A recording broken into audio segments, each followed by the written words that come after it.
Assalamualaikum warahmatullahi wabarakatuh. Bertemu kembali dan pada kesempatan ini kita akan kembali mengulas berkaitan dengan ada kaitannya dengan Danantara. Tapi sebelum itu, teman-teman silakan mohon berkenan kiranya untuk memberikan like, subscribe, komen, dan share. Baik, jadi kalau kita perhatikan dari perspektif ekonomi makro, ya, bahwa penghematan anggaran dan Danantara itu adalah dua hal yang saling berkaitan. Ibarat pemerintah itu adalah kita sendiri ya, sebagai contoh sederhana. Saya mempunyai uang di kantong sebelah kiri saya dan di kantong kemudian saya pindahkan ke kantong sebelah kanan saya. Jadi pemerintah juga melakukan hal yang sama kalau kita melihat apa eh, secara sederhana ya, memindahkan uang dari APBN atau yang dikenal item untuk belanja negara atau government spending ya. Uang itu diambil 300 triliun, dipangkas, kemudian dipindahkan ke item investasi dari pemerintah ya. Dimasukkan ke Danantara. Sepintas kalau kita melihat seperti itu ya tidak ada apa, biasa saja ya, uangnya dipindahkan dari kantong kiri ke kantong kanan begitu kan, dari belanja negara APBN dipindahkan ke investasi negara di Danantara. Tetapi yang perlu kita sadari, implikasi dari kebijakan itu berbeda. Nah, ini yang perlu digarisbawahi. Ketika memangkas uang dari APBN 300 triliun itu implikasinya yang jelas yang akan segera muncul adalah PHK dan pengangguran. Mungkin pemerintah mengatakan tidak tidak bisa menimbulkan pengangguran PHK karena yang dipangkas itu adalah biaya-biaya yang tidak ada kaitannya dengan apa, gaji pegawai, honor pegawai.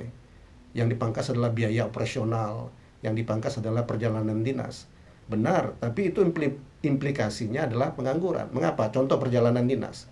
Dengan dipangkas perjalanan dinas sekian triliun, itu menyebabkan hotel-hotel yang biasa dilakukan pertemuan untuk perjalanan dinas itu menjadi berkurang, yang menyewa hotel tersebut. Dampak lanjutannya cateringnya berkurang.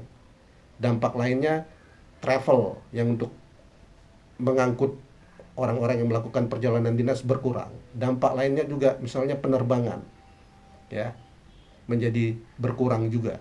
Nah, itu dari satu item perjalanan dinas. Belum lagi biaya operasional. Ternyata kalau dirinci biaya operasional yang ada di kementerian, yang ada di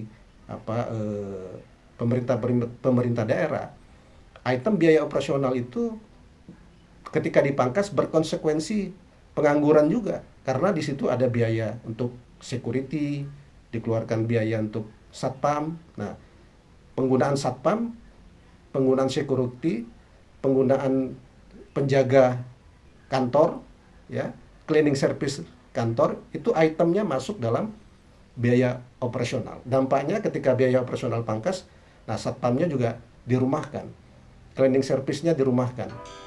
Nah, hal-hal yang seperti itu adalah niscaya terjadi dan terjadi pada saat sekarang. Ditambah lagi dengan kondisi perekonomian makro kita ya, kita sudah melihat ada Seritek yang melakukan pemutusan hubungan kerja, kemudian barusan tadi saya membaca Sunken juga melakukan pemutusan hubungan kerja, Yamaha Musik memutuskan penghubungan kerja, belum lagi asuransi Jiwasraya juga banyak melakukan pemutusan hubungan kerja. Jadi tahun ini itu secara langsung dampak dari pemangkasan anggaran yang dilakukan oleh pemerintah langsung berimplikasi pada pengangguran ya, dan itu harus diantisipasi. Di satu sisi, di sisi yang lain ya, Danantara, uang yang pemerintah masukkan ke Danantara itu masih dipertanyakan besar kemampuannya menyerap pengangguran ya. Karena yang pertama kita tahu investasi itu di dalam teori ekonomi makro membutuhkan waktu, ada time lag. tidak bisa langsung menyerap tenaga kerja yang menganggur saat ini. Ya, butuh waktu. Dan yang kedua, investasi untuk Danantara yang dilakukan Danantara itu kan bukan investasi yang sifatnya labor intensive investment, investasi yang menyerap tenaga kerja murah yang besar. Contohnya membangun jalan, ya, membangun rumah sakit, itu investasi oleh pemerintah juga. Tapi itu barang publik, ya, dan itu tidak perlu melalui jalur Danantara, kalau itu cukup melalui APBN. Nah, Danantara itu adalah investasi proyek-proyek investasi yang besar. Nah, permasalahannya ketika menunggu proyek investasi yang besar itu menyerap tenaga kerja, itu kan butuh waktu. Itu yang pertama. Yang kedua, match tidak dengan tenaga kerja yang menganggur. Contohnya kalau Danantara itu misalnya berinvestasi di bidang misalnya eksplorasi minyak, saya ambil contoh, itu kan tidak bisa menyerap tenaga kerja yang besar, ya, tenaga kerja domestik.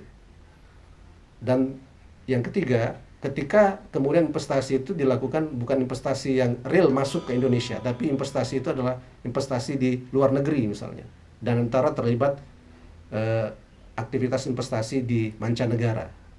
Nah, itu kan tidak memberi kontribusi terhadap